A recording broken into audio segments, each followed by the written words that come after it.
and welcome. Just a quick update on the VXR.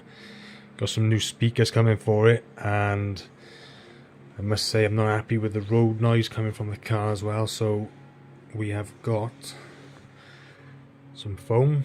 It's adhesive on the back, so it sticks right on. Got some more here with adhesive, and some more.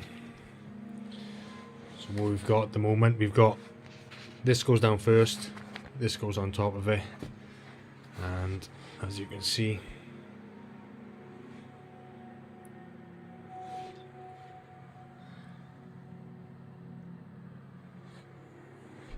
I've had a quick look on YouTube and all that, and I haven't really seen anybody use this type of foam in the car. So they say it's good for cancelling out noise, so we shall see.